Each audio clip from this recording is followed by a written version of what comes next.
السلام علیکم دوستو، کیسے ہیں آپ سب؟ میں زبینہ فیاض ایک بار پھر آپ کے ساتھ میں شروع کر رہی ہوں دی بادشاہ بائے نگاہ راحل پارٹ 24۔ رات کے مخملی اندھیرے میں چاند کسی جگنو کی مانند چمک رہا تھا۔ براق جب گھر آیا تب تک سب کھانا کھا چکے تھے۔ وہ کمرے میں آیا تو نینا اس وقت عشاء کی نماز پڑھ کر فارغ ہوئی تھی۔ آج اس کے چہرے پر کافی تھکن ظاہر تھی۔ نینا نے اس کو پانی لا کر دیا اور پھر وہ خاموشی سے بیڈ پر جا کر بیٹھ گئی۔ وہ پانی پینے کے بعد فریش ہو کر آیا۔ بظاہر تو موبائل استعمال کر رہی تھی، لیکن اس کی ساری توجہ براق کی جانب تھی۔ وہ اس وقت عشاء کی نماز پڑھنے لگا۔ نماز کے بعد جب اس نے دعا کے لیے ہاتھ اٹھایا تو نینا کی توجہ اس کی جانب مزید گئی۔ آج اسے براق میں کچھ تبدیلی سی لگ رہی تھی، جیسے وہ بہت پریشان ہو۔ نماز پڑھنے کے بعد وہ خاموشی سے بیڈ پر آ کر بیٹھا۔ بیڈ کے کراؤن سے ٹیک لگانے کے بعد اس نے گہری سانس لی اور وہ اسے ہی دیکھ رہی تھی۔ اب میں اتنا بھی ہینڈسم نہیں ہوں کہ تم مجھے اتنی دیر تک ایسے دیکھے جاؤ، اس نے ہلکے پھلکے سے انداز میں نینا کو دیکھ کر کہا تو وہ حیران رہ گئی۔ وہ ان الفاظ کی توقع نہیں کر رہی تھی۔ اسے تو لگا تھا کہ براق اس سے اپنے پریشان ہونے کی وجہ بتائے گا، لیکن وہ تو بات ہی بالکل مختلف کر رہا تھا۔ اف براق، ایک تو آپ اور آپ کی خوش فہمیاں۔ اس نے ہلکا سا مسکرا کر سر جھٹکا۔ وہ بھی مسکرایا۔ چند لمحے ان کے درمیان کوئی بات نہ ہوئی۔ وہ آنکھیں بند کر کے سکون سے تکیے پر سر رکھ کر لیٹ گیا۔ نینا بیڈ کی پشت کے ساتھ ٹیک لگایا اور اسے خاموشی سے دیکھتی رہی۔ براق، کیا کوئی پریشانی ہے؟ اس نے پوچھا تو اس کے انداز میں براق کے لیے فکر تھی۔ اس نے یہ سن کر اپنی آنکھیں کھولی اور نینا کی جانب دیکھا۔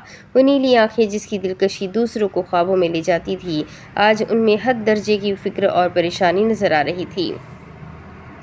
تمہیں ایسا کیوں لگتا ہے؟ اس نے سوالی نگاہوں سے اسے دیکھتے ہوئے پوچھا تو اس نے خاموشی سے نظریں جھکا لی۔ وہ بھی اس کی وجہ سے واقعی پریشان ہو گئی تھی۔ براق کے دل کو کچھ ہوا۔ بس ویسے ہی، اس نے کہا تو براق نے نرمی سے اس کے سیاہ بال جو ایک ڈھیلی سی پونی میں بندھے تھے انہیں سہلایا۔ اگر تمہیں میری اتنی ہی فکر ہے تو تم اس طرح سے پریشان نہ ہوا کرو۔ میرے لیے سب سے زیادہ تکلیف دہ تمہیں اس طرح دکھی اور پریشان دیکھنا ہے، اس نے ہلکا سا مسکرا کر کہا تو نینا نے اپنی نظریں اٹھا کر اسے دیکھا۔ اس کی سیاہ آنکھوں نے اس کے دل کو بے قرار کر دیا۔ یہ منظر سب سے زیادہ خوبصورت تھا کیونکہ نیلی آنکھیں سیاہ آنکھوں سے ٹکرائی تھی، ہر طرف ایک خاص چمک رقص کر رہی تھی۔ تم جانتی ہو نینا، تمہارا کوئی مقابلہ نہیں۔ اس کی نگاہیں اس کے خوبصورت چہرے پر جمی تھی۔ وہ کچھ سمجھ نہ سکی۔ وہ نہیں جانتی تھی کہ براق نے ایسا کیوں کہا، مگر اس نے جو کہا اس نے نینا کے دل میں وہ چمک ڈال دی جس نے پریشانی کی تمام لہروں کو فنا کر دیا۔ لیکن کس کو معلوم کہ یہ پریشانی کی لہریں صرف کچھ ہی دیر کے لیے فنا ہوئی تھی، بلکہ یہ پریشانی اور فکر کے سامنے کچھ نہیں تھی جو انہیں آگے ملنے والی تھی۔ تاریخ تھی 10 جولائی 2022۔ صبح کی یہ روشنی اس کی زندگی میں بہت سا اجالا لانے والی تھی۔ آسمان پر چمکتا ہوا سورج آج کئی زیادہ روشن لگ رہا تھا۔ وہ شاندار سجاوٹ سے مزین عظیم الشان ہال تھا جس میں خوبصورتی کی سمفنی ہوا کی لپیٹ میں تھی، جہاں کامیابی کی روشنی جھلکنے والی تھی۔ شاندار فانوس عظمت کے نشانوں کو روشن کر رہے تھے۔ دیواریں مختلف تصویروں سے سجی ہوئی تھیں۔ ان تصویروں پر ہمت بندھانے اور حوصلہ افزائی کرنے والے قول و اقوال لکھے تھے۔ ایک سرخ قالین نہایت احتیاط اور نفیس انداز میں اسٹیج پر جانے والی سیڑھیوں پر بچھایا ہوا تھا۔ وہ اسٹیج ایک شاہکار تھا جہاں خواب حقیقت میں بدلنے کے لیے تیار تھے۔ ہال میں لگی سیاہ کرسیاں سامعین سے بھری ہوئی تھیں۔ وہ بھی وہاں موجود تھی، لانگ فراک اور اسکارف میں ملبوس۔ وہ سب سے آگے والی سیٹ پر بیٹھی تھی۔ ان سب کی آنکھوں میں خوابوں کی حقیقت میں بدل جانے کی امید چمک رہی تھی۔ ہر نشست پر بیٹھا شخص بصیرت اور اس جیسی کئی صلاحیتوں کا مالک تھا، لیکن ہر کوئی ایک دوسرے سے مختلف تھا اور وہ بھی سب سے مختلف تھی، بہت مختلف۔ وہ دل ہی دل میں کئی بار اللہ سے دعائیں کر چکی تھی۔ کچھ ہی دیر کے انتظار کے بعد وہ موقع آ گیا جس کا سب کو انتظار تھا۔ اسٹیج پر موجود شخص سب سامعین کی اجتماعی نگاہوں کا مرکز بنا ہوا تھا۔ اس تقریب کا آغاز ہو چکا تھا۔ وہ ایک ادھیڑ عمر شخص تھا جو سیاہ پینٹ کوٹ میں ملبوس تھا۔ اس نے چند الفاظ کہنے کے بعد ایک شخص کو اسٹیج پر آنے کی دعوت دی۔ ایک بہت ہی باوقار اور معزز خاتون اپنے ہاتھ میں ایک ایوارڈ تھامے اسٹیج پر آئی اور روسٹروں کے سامنے کھڑی ہوئی۔ پھر سامعین سے مخاطب ہوئی۔ وہ ایوارڈ چمکتے ہوئے سنہرے رنگ کا تھا۔ کچھ ہی دیر میں اس کی کامیابی کی داستان لکھی جانے والی تھی، یا یوں کہو کہ لکھی جا چکی تھی۔ اس کے دل کی دھڑکنیں تیز ہو گئی، بہت تیز۔ وہ گھبرا سی گئی تھی۔ اسے کامیابی ملنے والی تھی کیونکہ اس نے اللہ پر توکل اور محنت کی جو کہ کامیابی کا معیار ہے۔ سال کی بہترین سوشل ورکر کا ایوارڈ دیا جاتا ہے۔ اس معزز خاتون نے ایک وقفہ لیا۔ ان کے رک جانے سے جیسے وہاں موجود تمام افراد کے دل کی دھڑکنیں بھی رک گئیں۔ اس کا سفر محنت اور جذبے کے سمفنی کے ساتھ گونج رہا تھا۔ اس کی فتح جلد ہی گونجنے والی تھی۔ میرائے یامان، اس معزز خاتون نے سال کی بہترین سوشل ورکر کا اعلان کر دیا۔ کامیابی صرف منزل تک پہنچنے کا نام نہیں ہے، یہ تو آپ کو خوابوں کو حقیقت میں بدلنے کی صلاحیت اور مشکلات کا قدم قدم پر سامنا کرنے کا ثبوت ہے۔ تمام اسپاٹ لائٹس کی روشنیوں نے اس کے خوبصورت چہرے کو گھیر لیا۔ اس کی کامیابی کی چمک دوسروں کے لیے عظمت کی راہیں روشن کر رہی تھی۔ وہ لوگ جو اس کے نقش و قدم پر چلتے، وہ اپنا نام سن کر بالکل ساکت سی رہ گئی۔ ایک کامیابی اسے غیر معمولی محسوس ہو رہی تھی۔ یہ اس کے لیے شک و شبہات اور نا امیدی کے خیالات اور احساسات کے جواب میں فتح کا ایک پورٹریٹ تھا، جس نے اس کے نا امیدی کے خیالات اور احساسات کے ساتھ ساتھ اس کے تمام شک و شبہات کو بھی فنا کر ڈالا تھا۔ آسمان میں گم ہونے والے تاروں کی طرح اس کی آنکھوں میں بھی بے یقینی کی لہریں آشکار تھی۔ اس کی یہ غیر معمولی کامیابی خواب دیکھنے والوں کے لیے رہنمائی کا ستارہ ثابت ہوئی۔ تالیوں کی گونج اس کی حیرانی میں مزید اضافہ کر رہی تھی۔ اسے یقین نہیں آ رہا تھا کہ اسے یہ کامیابی ملی ہے۔ وہ اس وقت اللہ کا جتنا بھی شکر ادا کرے وہ کم تھا۔ اللہ نے اس جیسے گنہگار شخص کو اتنی بڑی کامیابی دی، یہ اس کے لیے کافی حیران کن تھا۔ وہ جس نے اللہ کے حکم کی پیروی ایک عرصے سے نہیں کی، آج اسے یہ تحفہ کیسے مل گیا؟ یقیناً اللہ اپنے بندے کی ہر خطا معاف کر دیتا ہے۔ وہ اپنی نشست سے اٹھی اور اسٹیج کی جانب بڑھی۔ دل اور دماغ شاکڈ تھا، آنکھوں میں بھی بے یقینی کے تاثرات خوب واضح تھے۔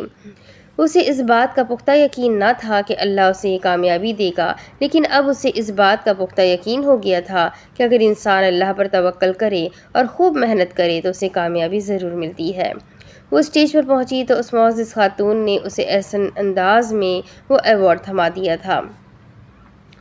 تالیوں کی گونج مزید بڑھی۔ ایوارڈ کو ہاتھ میں پکڑتے ہوئے اس کے ہاتھ ہلکے سے کپکپا رہے تھے، جسم بھی ایسے ہی کپکپا رہا تھا، دل بھی تیزی سے دھڑک رہا تھا۔ وہاں موجود تمام افراد کو اپنے لیے تالیاں بجاتا ہوا دیکھ کر اس کے چہرے پر ایک ہلکی سی مسکراہٹ بھر آئی تھی۔ اس مسکراہٹ کی ایک اور وجہ ان لوگوں کی آنکھوں میں خود کے لیے دیکھی جانے والی عزت اور ستائش تھی۔ اس کی آنکھوں میں نمی کی ایک لہر لہرا گئی، ایک گہری لہر ابھر آئی۔ وہ حیران تھی کیسے اللہ دنیا کے سامنے لوگوں کے عیبوں کے اوپر پردہ ڈال دیتا ہے۔ اس نے گہری سانس اندر کو کھینچی۔ وہ روسٹرم کے سامنے کھڑی تھی، جس میں اب اس نے کہنا شروع کیا۔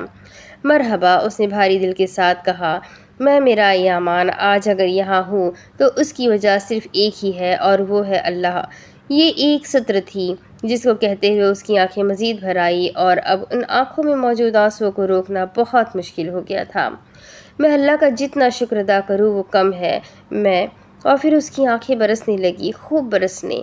اس کے برابر میں کھڑی معزز خاتون اس کی جانب بڑھی اور اسے پیار سے گلے لگا لیا اور ساتھ ساتھ اسے حوصلہ دیا۔ اس نے اپنے آنسوؤں کو مزید برسنے سے روکنے کی بہت کوشش کی، لیکن سب بے سود رہا۔ ان آنسوؤں میں بہت کچھ تھا، احساس تشکر، احسان مندی کا احساس اور ندامت۔ اس نے اپنے آپ کو سنبھالنے کی کوشش کی اور پھر اس نے مائک میں دوبارہ کہنا شروع کیا، سوری، میں بس۔ وہ زخمی سے انداز میں ہلکا سا مسکرایا اور پھر ایک گہری سانس لی۔ اللہ کے بعد میں شکر ادا کرنا چاہوں گی اپنے آبے بھائی کا، جنہوں نے مجھے کبھی تنہا نہیں چھوڑا۔ میری آنے نے بھی ہمیشہ میری حوصلہ افزائی کی۔ اگر میرے بابا زندہ ہوتے تو وہ آج مجھ پر بہت فخر کرتے۔ اس نے یہ کہنے کے بعد چند لمحے کا وقفہ لیا۔ دوسری جانب لیونگ روم میں جمرے خاتون ٹی وی کے سامنے بیٹھی یہ منظر دیکھ رہی تھی۔ ان کی آنکھیں بھی اسی کی طرح برس رہی تھی۔ ان کے ساتھ ہی صوفے کے ایک سرے پر نینا بیٹھی تھی، وہ بھی یہ منظر دیکھ رہی تھی۔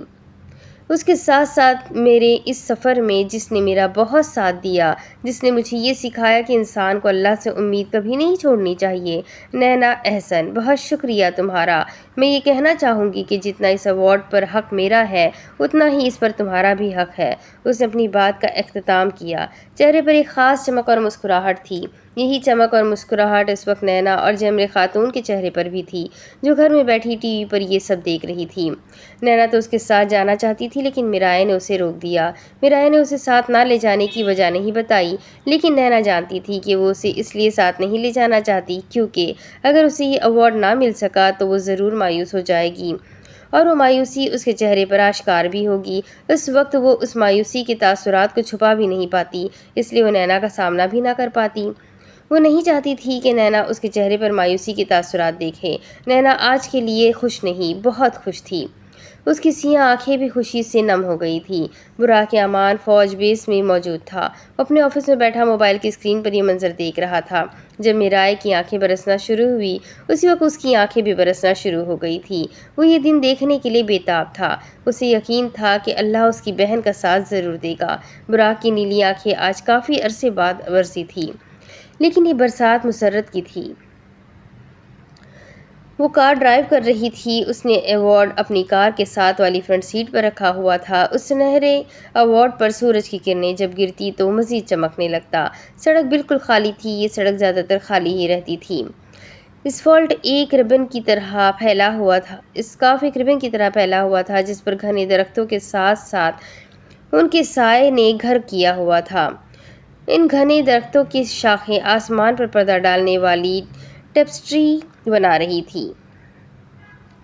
اس خوبصورت زندگی کی دھند میں غم کے اندھیرے اس سے چمٹ جانے والے تھے۔ ونڈو اسکرین سے سورج کی کرنیں گزر رہی تھی۔ اس کی آنکھوں میں چمک ابھی تک موجود تھی۔ اس روح کی رخصتی اس دنیا پر ایک گہرے اثر ڈالنے والی تھی۔ اس کا دل بھی بالکل ویسے ہی روشن تھا جیسے یہ سورج کی کرنیں۔ وہ چمک جس نے اس کے دل کو روشن کیا ہوا تھا، وہ جلد ہی مدھم ہونے والی تھی۔ وہ بس جلدی سے گھر پہنچنا چاہتی تھی تاکہ جمرے خاتون اور نینا سے مل کر خوب باتیں کرے۔ وہ براق کے کندھے پر سر رکھ کر خوب رونا بھی چاہتی تھی، لیکن وہ رونا کیوں چاہتی تھی؟ یہ کیفیت صرف وہ اور براق ہی سمجھ سکتے تھے۔ انسان جب گر کر اٹھتا ہے نا تو اس کی آنکھیں برستی نہیں، خوب برستی ہے، لیکن یہ برسات غم کی نہیں، خوشی کی ہوتی ہے۔ ایک ایسا زخم اس سے ملنے والا تھا جس سے کوئی الفاظ بھر نہیں سکتے تھے۔ وہ کار بالکل سکون سے ڈرائیو کر رہی تھی، لیکن یہ آرام اور سکون اس وقت بے آرامی میں تبدیل ہو گیا جب سامنے سے آتی ایک کار نے اس کا راستہ روکا۔ ایک خوبصورت اور حسین زندگی کا سورج غروب ہونے والا تھا۔ ایک سفید رنگ کی کار تھی جو بالکل اس کی کار کے سامنے رکی تھی۔ ابھی ملنے والی خوشیاں بس کچھ ہی دیر میں فنا ہونے والی تھی، کیونکہ اب خاموشی تکلیف کی وجہ سے ملنے والی خاموشی سب کا انتظار کر رہی تھی۔ کچن میں ہر طرف لذیذ کھانے کی خوشبو پھیلی تھی۔ وہ آج بہت سی ڈشز بنا رہی تھی۔ جمرے خاتون کچن میں داخل ہوئی۔ تم کیا کر رہی ہو نینا؟ انہوں نے اس سے پوچھا جو اس وقت چولہے کے پاس کھڑی کچھ پکانے میں مصروف تھی۔ میں آج میرائے کی ہر پسندیدہ کھانے کی چیز بنا رہی ہوں۔ اسے یہ سب بہت پسند ہے نا؟ وہ یہ سب دیکھ کر کتنا خوش ہوگی۔ وہ مسکراتے ہوئے کہہ رہی تھی تو جمرے خاتون بھی مسکرانے لگی۔ ویسے تو نینا بہت سی ڈشز بنا رہی تھی جن میں بریانی بھی شامل تھی۔ میرائے کو پاکستانی کھانوں میں سے سب سے زیادہ بریانی ہی پسند آئی تھی۔ اس کے علاوہ نینا نے اب تک جتنے ترک کھانے پکانا سیکھے تھے ان کی تعداد 3-4 سے زیادہ نہیں تھی۔ وہ زیتنگ یاگلی یمیگی بھی بنا رہی تھی۔ اس کو بیل کے پتوں سے اور چاول کے مسالے کے آمیزے سے بھر کر زیتون کے تیل سے تیار کیا جاتا ہے۔ ہاں تم ٹھیک کہہ رہی ہو، بس وہ جلدی سے گھر آ جائے۔ تمہاری اس سے بات ہوئی؟ انہوں نے ہلکے سے ایبرو اچکا کر سوال کیا۔ نہیں، میں اسے بس 2 منٹ میں کال کرتی ہوں، یہ بس بن ہی گیا ہے، اس نے کھانا پکاتے ہوئے کہا۔ تو جمرے خاتون یہ سن کر مسکراتی ہوئی کچن سے جانے لگی۔ نینا میرائے کے لیے میٹھے سے سٹلک بنا رہی تھی۔ میرائے کو یہ بہت پسند تھا۔ اس ڈش کو چاول کی کھیر بھی کہا جاتا ہے۔ یہ چاول کے ساتھ پانی یا دودھ اور اس کے ساتھ ساتھ دیگر اشیاء جیسے دال چینی، وینیلا اور کشمش کے ساتھ بنی ایک لذیذ ڈش ہے۔ وقت ایک دم تھمنے لگا۔ اس کے دل کی دھڑکنیں بے ترتیب ہو گئی۔ اپنے سامنے رکی کار کو دیکھ کر وہ حیران تھی، بہت حیران۔ اس سے بھی کئی زیادہ حیران اس کو اس شخص نے کیا جو اس کار کو ڈرائیو کر رہا تھا۔ اس شخص کو دیکھ کر میرائے کے دل کے زخم پھر سے تازہ ہو گئے۔ اس شخص کو یہاں دیکھنے کی توقع نہیں کر رہی تھی۔ اسے ہر سو خون کا ایک مسترب سمندر امڑتا ہوا دکھائی دیا جس میں اس کا دل ڈوبنے جا رہا ہو۔ اس شخص نے اپنی سفید کار کا دروازہ کھولا اور اس میں سے باہر قدم نکالا۔ براق خفیہ فوجی بیس کی بالائی منزل پر تھا۔ اس کے ساتھ ایرن اور احمد بھی تھے۔ وہ تینوں فوجی وردی میں ملبوس تھے۔ لفٹ میں داخل ہونے کے بعد ایرن کہنے لگا، براق بے، آپ کو بہت مبارک ہو۔ براق نے اس کی جانب سوالیہ نگاہوں سے دیکھا۔ کس بات کی مبارکباد؟ اس نے ناسمجھی سے زیر لب ہلکا سا مسکرا کر پوچھا۔ اسے دیکھ کر میرائے کا دل یکدم بہت سی گھبراہٹ کی لہروں کا شکار ہو گیا۔ اعصاب تنے، دل اور دماغ پر ایک بوجھ سا پڑ گیا۔ چہرے پر موجود خوشی اور مسکراہٹ جو کچھ دیر پہلے تھی وہ ایک دم غائب ہو گئی۔ وہ شخص اس کی کار کی جانب بڑھا اور اس کی کار کے دروازے کے سامنے کھڑے ہو کر اس نے اس کی نیلی آنکھوں میں دیکھا۔ وہ کچھ دیر کے لیے اسے ساکت سی رہ کر دیکھنے لگی اور پھر اس نے ایک گہری سانس لے کر اپنی کار کا دروازہ کھولا۔ ماشاءاللہ سے آپ کی بہن میرائی یامان کو آج اتنی بڑی کامیابی ملی ہے۔ آپ نے شاید سوشل میڈیا پر دیکھا نہیں، یہ خبر ترکی کے ہر نیوز ایکٹیویٹیز میں اور فلاحی ادارے نے شیئر کی ہے۔ اس نے قابل ستائش انداز میں اپنی بات کا اختتام کیا تو براق مسکرایا۔ وہ جانتا تھا اس بارے میں۔ تشکر، شکریہ۔ ویسے تم جانتے ہو مجھے پورا یقین تھا اللہ پر کہ وہ اسے یہ کامیابی دے گا، وہ کہہ رہا تھا تو اس کی نیلی آنکھوں میں بہت چمک تھی۔ اس کی خوشی آج اس کے چہرے پر صاف واضح تھی۔ جفا سے تھک گئے تو بھی نہ پوچھا کہ تو نے کس توقع پر وفا کی۔ تم دروازہ کھولتے ہی وہ گھرائی، نیلی آنکھیں گلابی سی ہو گئی تھی۔ سرپرائز! میرات نے اپنے سیاہ بالوں کو ماتھے سے ہلکا سا پیچھے کی طرف ڈھکیلتے ہوئے مسکرا کر کہا۔ وہ آج بھی بالکل ویسا ہی تھا، بے حد خوبصورت، لیکن یہ خوبصورتی کتنی خطرناک تھی اس کا اندازہ میرائے کو بس کچھ ہی دیر بعد ہونے والا تھا۔ تم یہاں کیا کر رہے ہو؟ تیش کے عالم میں اس کے چہرے کو دیکھ رہی تھی۔ دل و دماغ میں ایک دم کئی یادیں تازہ ہو گئی تھی اور اس کی آواز نے تو اس کے دل پر بوجھ کو مزید بڑھا دیا تھا۔ وہ اس آواز کو کبھی بھول نہیں سکتی تھی کیونکہ ایک وقت تھا جب وہ یہ آواز سننے کے لیے ہر وقت بے چین رہتی تھی۔ اس کی آواز سے اس کا دن اچھا گزرتا تھا اور کیسے وہ وقت بھی آیا جب اسی شخص نے اس کی زندگی میں سے روشنی کو ختم کر دیا۔ تو اب تم مجھ سے سوال کرو گی؟ اس نے شانے اچکا کر استہزائیہ انداز میں پوچھا۔ وہ اس کے بالکل سامنے کھڑا تھا۔ اپنا منہ بند کرو گھٹیا انسان، وہ کھنکاری۔ اوہ اتنا غصہ کیا ہو گیا ہے میری جان، اتنا غصہ نہیں کرتے، اس نے فوراً طنزیہ انداز میں کہا تو میرائے کے اعصاب مزید تنے، آنکھیں گلابی سے سرخ ہونے لگی۔ میری بہن بہت معصوم ہے، وہ دنیا کو نہیں سمجھتی، لیکن اب وہ ایسی نہیں رہی، اس نے اب دنیا کو سمجھنا شروع کر دیا ہے۔ وہ کچھ سوچتے ہوئے کہہ رہا تھا تو ایرن اور احمد اس بات میں سر ہلا رہے تھے یوں کہ وہ اس کی بات سے اتفاق کر رہے ہوں۔ تم دیکھنا، ابھی تو یہ صرف نیشنل لیول پر ایوارڈ ہے نا، اسے انٹرنیشنل لیول پر بھی بیسٹ سوشل ورکر کا ایوارڈ ملے گا انشاءاللہ، براق نے کہا تو اس کے انداز میں بہت امید اور یقین تھا۔ تم تو ابھی بھی ویسی ہی ہو، بے حد خوبصورت، اس نے مسکرا کر کہا تو میرائے نے اس کی آنکھوں میں مزید غصے سے جھانکا۔ اس کی نظروں میں بہت کچھ تھا۔ انہی باتوں پر تم فدا ہوئی تھی، ہے نا؟ میرات نے آئیبرو اچکاتے ہوئے اس کا تمسخر اڑایا۔ وہ اسے سلگتی نگاہوں سے لب کچلتے ہوئے گھورتی رہی۔ تم دونوں کو معلوم ہے میں نے تو اس کے لیے تحفہ بھی خرید رکھا تھا اور آج میں اسے وہ تحفہ گھر جا کر دوں گا، مجھے اس دن کا بہت انتظار تھا، اس نے مسکراتے ہوئے کہا۔ وہ تینوں اب لفٹ سے باہر نکلے۔ سامنے کئی فوجی افسران کھڑے تھے جو ان تینوں کو دیکھ کر دونوں اطراف میں قطار میں کھڑے ہو گئے۔ وہ انہیں میکانکی سے انداز میں سلیوٹ کیا۔ براق نے انہیں سر کے خم سے جواب دیا۔ وہ تینوں براہداری سے آگے بڑھ رہے تھے۔ براق سب سے آگے چل رہا تھا، ایرن اور احمد اس کے پیچھے قدم ہلاتے ہوئے چل رہے تھے۔ براق کے قدم ان دونوں سے تیز نہیں، بہت تیز تھے۔ میں تمہیں چھوڑوں گی نہیں میرات، اس نے اپنے ہر لفظ پر زور دیا۔ مٹھیاں بھیجی ہوئی تھی۔ واہ، تو تمہیں میرا اصل نام بھی معلوم ہو گیا، اس نے مصنوعی تعجب ظاہر کیا۔ سچ ہمیشہ سامنے آ جاتا ہے۔ وہ اسے چپتی ہوئی نگاہوں سے دیکھ رہی تھی، ساتھ ساتھ مسلسل نچلا لب دبائے جا رہی تھی۔ تمام صحیح کہا، اس نے اس بات میں سر ہلا دیا اور پھر اس کی سیاہ آنکھوں میں ایک عجیب سی چمک ابھری۔ اس نے اپنا ہاتھ میرائے کے چہرے کی جانب بڑھایا تو اس نے اپنی پوری قوت کے ساتھ اس کا ہاتھ پیچھے ڈھکیل دیا۔ مجھے ہاتھ مت لگانا، وہ چلائی۔ وہ تینوں فوجی بیس سے باہر نکل رہے تھے۔ سورج کی تپش سے زمین دہک سی رہی تھی۔ ویسے براق بے، آپ سے ایک بات پوچھوں؟ احمد نے کچھ سوچتے ہوئے پوچھا۔ ایوت، اس نے اس بات میں سر ہلا دیا۔ وہ تینوں اب چلتے ہوئے براق کی سیاہ چمکتی ہوئی کار تک آ پہنچے تھے۔ کیوں؟ ورنہ کیا کرو گی؟ وہ اب کی بار اس کے کچھ قریب بڑھا۔ میرائے کا دل ایک دم گھبرا سا گیا۔ میں، اس نے کچھ کہنے کے لیے لب کھولے لیکن میرات نے اس کی بات مکمل نہ ہونے دی۔ تم کچھ نہیں کر سکتی، اس نے خباثت سے دانت نکالتے ہوئے کہا۔ تو اب کی بار میرائے یامان اپنے غصے پر قابو نہ رکھ سکی۔ اس نے کھینچ کر ایک تھپڑ میرات کے منہ پر رسید کیا۔ وہ ایک دم بوکھلا سا گیا اور اس سے پیچھے ہٹا۔ چند لمحے کے لیے وہ سمجھ ہی نہیں پایا تھا کہ اس کے ساتھ ہوا کیا ہے۔ میرائے بھی یقین نہیں کر پا رہی تھی کہ اس نے واقعی میرات یعنی ایلدار ازجان کو تھپڑ مارا ہے۔ وہ آخر براق یامان کی بہن تھی۔ دشمنوں کے گال تھپڑوں سے لال کر دینا تو اس کے لیے بھی بائیں ہاتھ کا کھیل تھا۔ تمہاری اتنی ہمت! وہ تیز قدموں کے ساتھ اس کی جانب بڑھا۔ وہ غصے سے بھبکا ہو گیا تھا۔ میرائے چھوٹے چھوٹے قدم لیتی گھبرا کر پیچھے ہٹنے لگی۔ میں یہ سوچ رہا تھا کہ اگر ہمیں میرات نہ مل سکا تو، احمد نے ہچکچاتے ہوئے کہا تو براق کے چہرے پر ناگواری کی ایک لہر ابھر آئی۔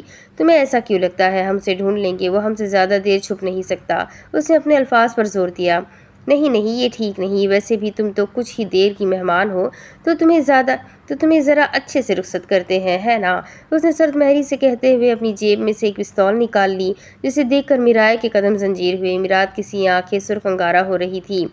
تم ایسا کچھ نہیں کرو گے؟ اس نے اس کے ہاتھ میں موجود پستول کو دیکھ کر وہ مشکل آواز نکالی۔ دل مزید تیزی سے دھڑکنے لگا۔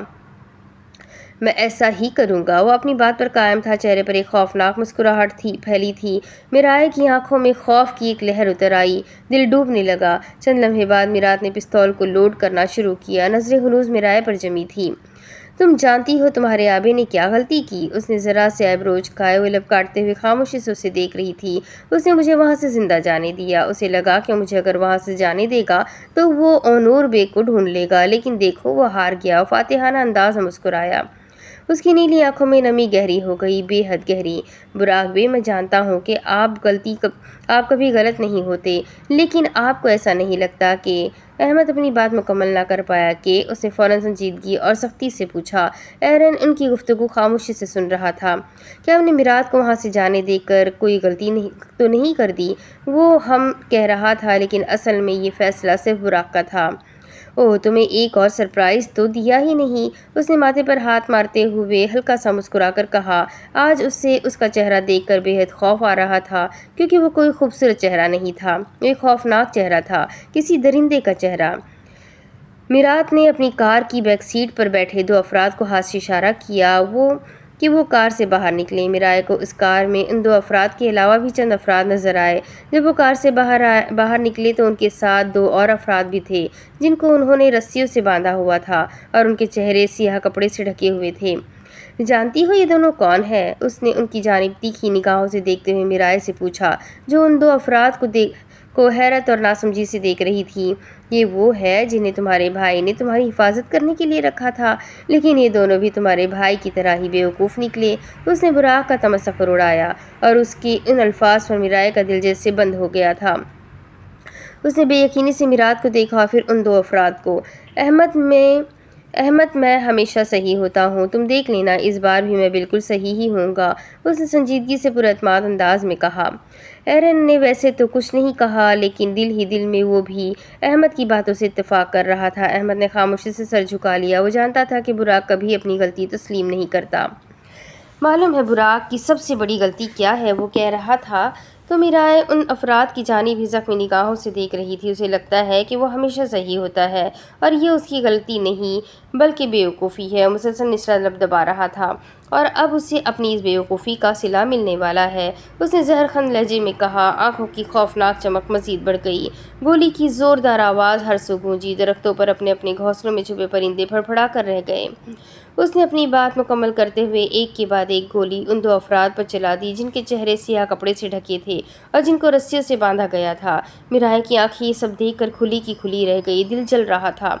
ایلدار، وہ زور سے چلائی۔ وہ اسے اب ایلدار کہہ رہی تھی۔ نیلی آنکھوں میں سے برسات شروع ہو گئی۔ میرات کے وہ ساتھی جنہوں نے ان دو افراد کو باندھا ہوا تھا، اب انہیں زمین پر گرا ہوا چھوڑ کر میرات کی جانب بڑھے۔ وہ یہ سب دیکھ کر قہقہہ لگا کر ہنس رہا تھا۔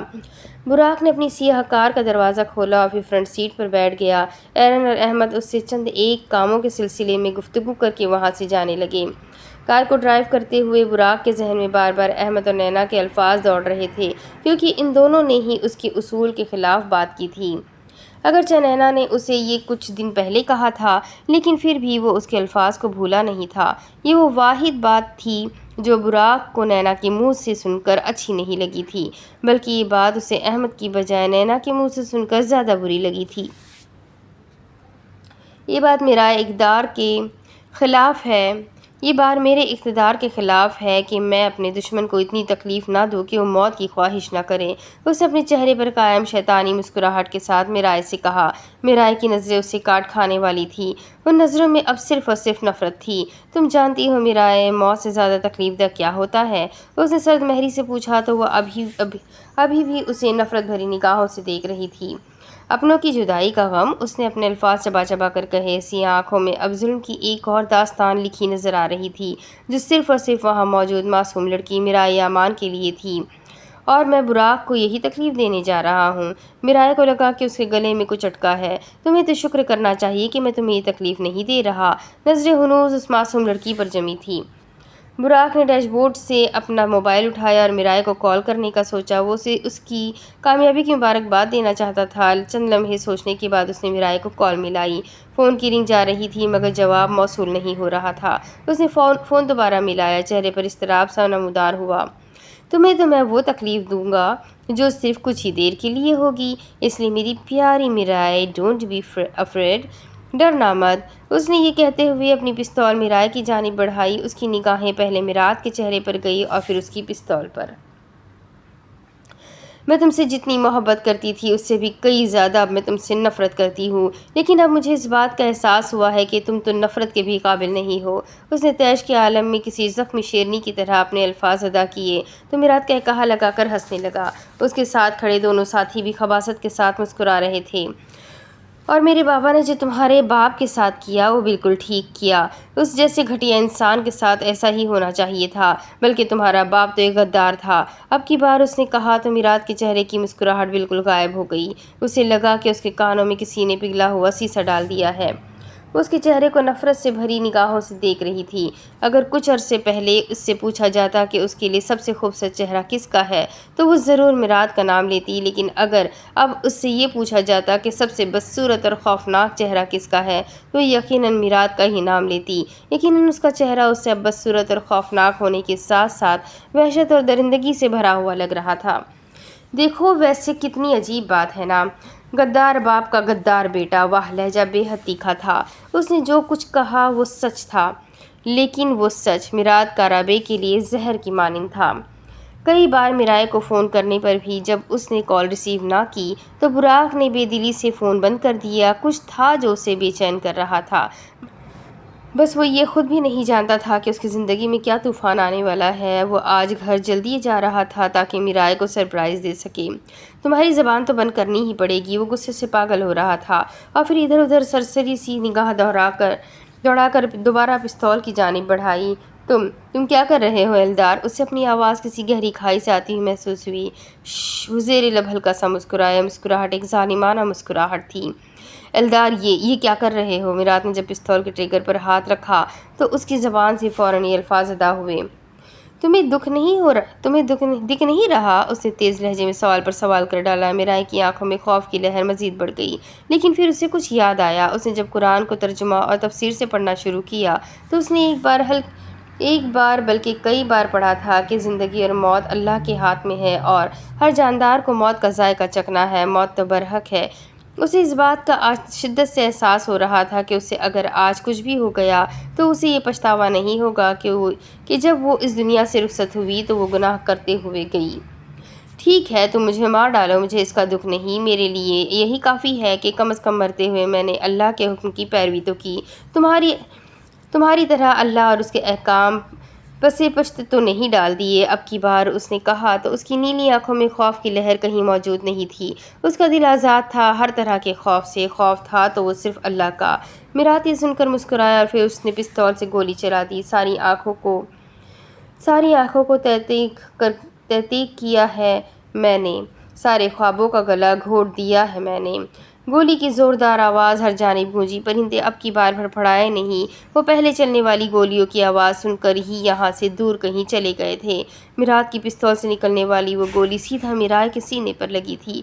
اسے پہلے تو صدمہ سا پہنچا، پھر اسے جسم میں فوری درد اور بے حد تکلیف محسوس ہونے لگی۔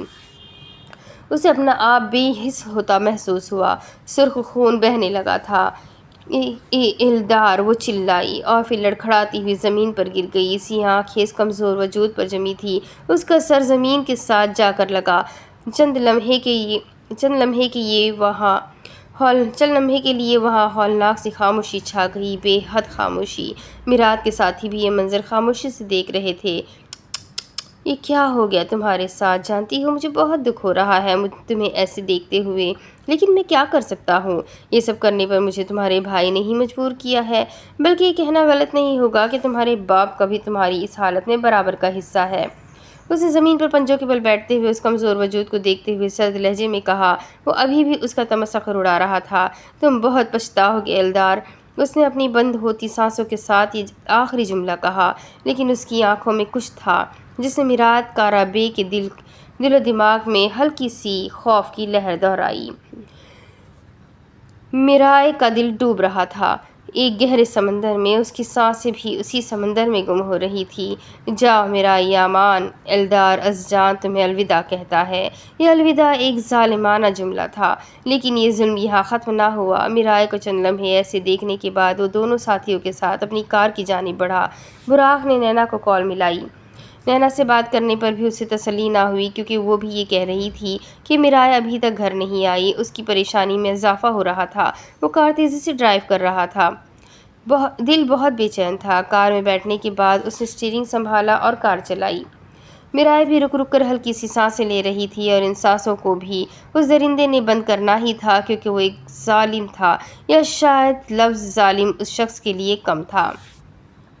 اس نے میرائے کو دوبارہ کال ملائی، اور اب کی بار کال نہ ملنے پر اس نے طیش کے عالم میں اپنا موبائل ساتھ والی فرنٹ سیٹ پر پھینک دیا۔ کیا تھا جو اسے اس قدر پریشان کر رہا تھا، یہ وہ سمجھ نہیں پا رہا تھا۔ میرائے ہمیشہ اس کی کال ریسیو کرتی تھی، اور اگر کبھی نہ کر پائے تو فوراً میسج کر کے اسے وجہ بتا دیا کرتی، لیکن آج ایسا نہیں ہوا تھا۔ وہ کیا جانے، اب اس سے کبھی اس کی طرف سے کوئی میسج اور کوئی کال موصول نہیں ہو سکتی تھی۔ اب نہ برسات میں برسے گی گہری برکھا، ابر آئے گا خس و خار کے انبار لیے۔ اس نے اپنی کار تیز رفتار کے ساتھ میرائے کے زخمی اور نازک وجود کے اوپر سے گزار دی، یوں کہ اس کی ہڈیوں کے چور چور ہونے کی آواز میرات اور اس کے دونوں ساتھیوں کو بھی اچھے سے سنائی دی تھی۔ میرائے کے اندر اب چیخنے کی بھی قوت باقی نہیں تھی۔ میرائے کی کار کا سائیڈ مرر بھی چور چور ہو گیا تھا، کیونکہ وہ اپنی کار کے بالکل ساتھ ہی گری تھی۔ اس کی کار کے اندر موجود اس کا ایوارڈ سورج کی روشنی پڑنے سے چمک رہا تھا، لیکن اب اس کی چمک مدھم پڑ گئی تھی۔ براق نے ایک کے بعد ایک گہری سانس لی۔ اس کے تنے ہوئے اعصاب اور دل و دماغ پر ایک بوجھ اس کی پریشانی کو اچھے سے واضح کر رہا تھا۔ وہ وہاں سے گزر گیا تھا۔ اس نے ایک مرتبہ پیچھے مڑ کر میرائے اور ان دو افراد کی لاش کو دیکھا جو براق نے اس کی حفاظت کے لیے رکھے تھے، اور پھر وہ خباثت کے ساتھ مسکرانے لگا۔ اس کے دل کو آج بہت سکون مل رہا تھا۔ اتنی تسکین اسے کبھی نہیں ملی تھی۔ آج اسے لگ رہا تھا کہ وہ فاتح ہے اور براق ایک بے وقوف۔ اب اس کے آگے کی کہانی میں آپ کو اگلے قسط میں سناتی ہوں۔ بہت ایموشنل سین ہو چکا ہے اور آگے بہت زیادہ ایموشن ہونے والا ہے، تو یہ جاننے کے لیے میرے ساتھ بنے رہیں۔ اگلی ویڈیو میں پھر ملیں گے۔ اس ویڈیو کو لائک کریں، چینل کو سبسکرائب کریں، بیل آئیکن کو ضرور دبائیں، اور ساتھ ہی اپنے کانٹیکٹس میں اس پیارے سے ناول کو شیئر ضرور کریں۔ تو ملتے ہیں اگلے ویڈیو میں، تب تک کے لیے اپنا خوب سارا خیال رکھیں، مجھے بھی دعا میں یاد رکھیں۔ اللہ حافظ۔